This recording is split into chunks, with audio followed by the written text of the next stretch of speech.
डोक्यावर सगळे काजूच काजू, जमिनीवर काजूच काजू, म्हणजे मेहनत आहे शेवटी.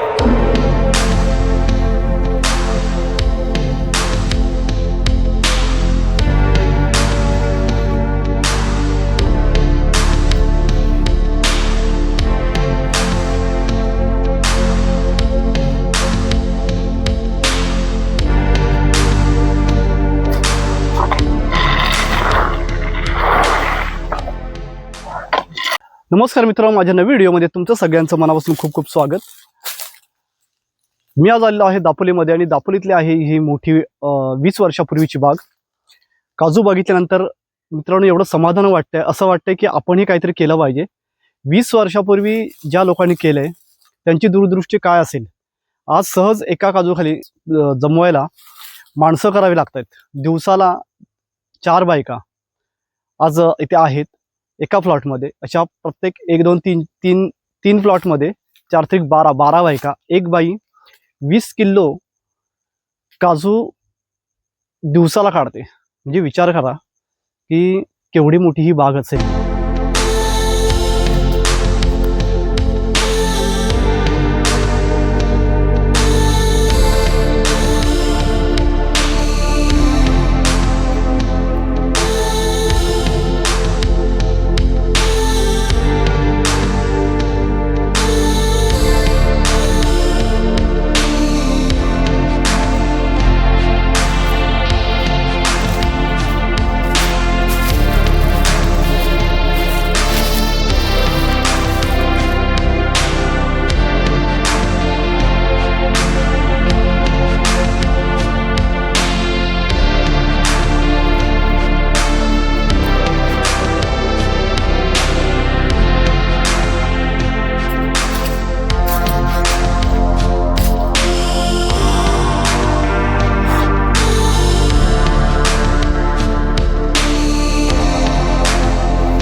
मित्रांनो, झाडाच्या सावलीखाली बसून या बायका काजूने बोंड वेगवेगळ्या करत आहेत. दोघी मिळून एकमेकीला मदत करून दिवसभर एक बाई 20 किलो काजू पिशवीमध्ये एकत्र करून घरी निघतात. सकाळी 9 ते संध्याकाळी 5 वाजेपर्यंत, दुपारपर्यंत काजू बोंडासहित एकत्र करणे आणि दुपारनंतर दोघी एकत्र बसून काजू आणि बोंड वेगवेगळे करतात. ही जमवण्याची प्रक्रिया 3 ते 4 महिने चालते. त्यामुळे येथील महिलांना रोजगार मिळतो. दूरवर पसरलेली काजू बाग, प्रत्येक काजूमध्ये 10 ते 15 फूट अंतरावरील लागवड. या झाडांच्या फांद्या एकमेकात गेल्या आहेत. ऊन सुद्धा आत येणार नाही, त्यामुळे आतमध्ये भर दुपारी सुद्धा तेवढाच गारवा आहे. झाडाखाली काजू आणि बोंडांची रास आहे. लाल पिवळ्या रंगाची उधळण. आज ओल्या आणि सुक्या काजूंना मोठी मागणी आहे. मी ज्या प्लॉटमध्ये आहे त्या प्लॉट वेंगुर्ला 7 आहे. वेंगुर्ला 6चा वेगळा आहे, वेंगुर्ला 4चा वेगळा आहे. आणि काजू खाली पडलेले आहेत हे बघा. असे काजू बोंड पडलेले आहेत खाली.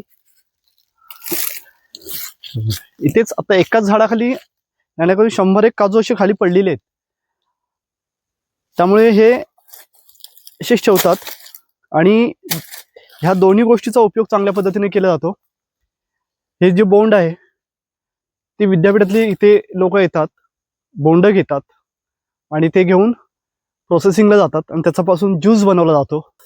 कधीतरी ह्या प्रोसेसचा सुद्धा मी कसं ज्यूस बनवला जातो याचा सुद्धा मी एक व्हिडिओ करणार आहे.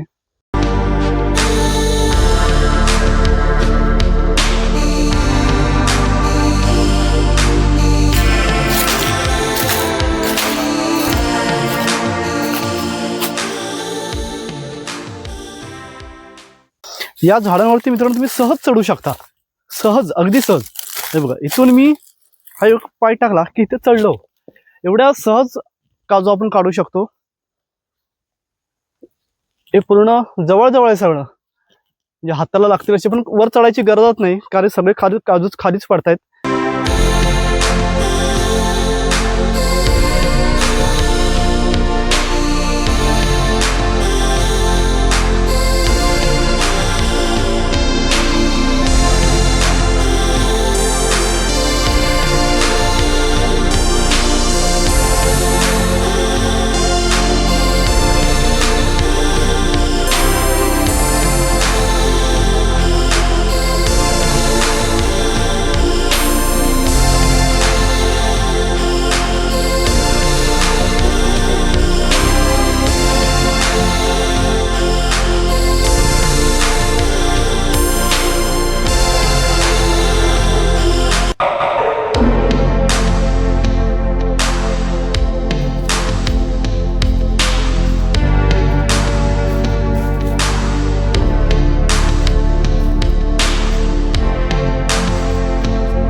ज्यांची झाडं आहेत ना, आता ही ज्या बागेत फिरतोय ना, त्यांना असं विशेष असं काय वाटत नाही आता, कारण त्यांना हे डोळ्यासमोर दिसायला लागलंय, दिसतंय.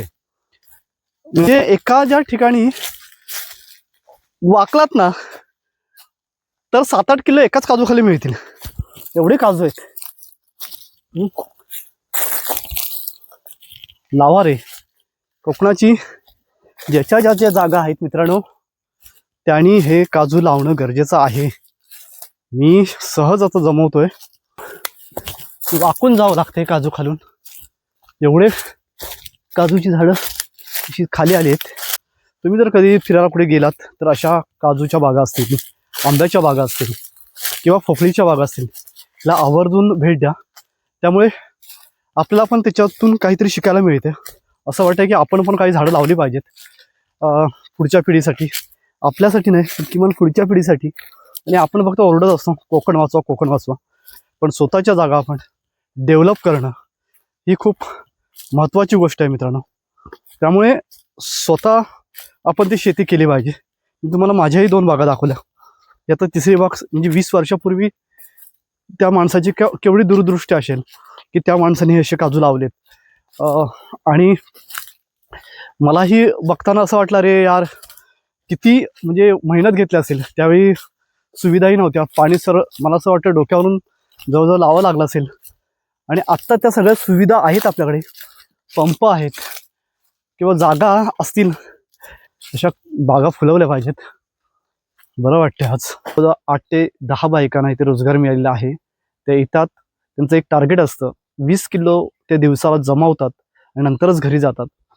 आणि ते मालक जे असतात ते येऊन जाऊन असतात. त्यामुळे मित्रांनो, तुम्ही सुद्धा ज्या आपल्या जागा असतील त्या जागेमध्ये काजू लावण्याचा प्रयत्न करा. हा व्हिडिओ मी इथे संपवतोय. हा व्हिडिओ कसा वाटला हे मला कमेंट करून नक्की सांगा. आणि असेच नवीन नवीन व्हिडिओ बघण्यासाठी माझ्या चॅनलला जर तुम्ही नवीन असाल, सबस्क्राईब केलं नसेल तर सबस्क्राईब करा, शेअर करा, कमेंट करा. धन्यवाद.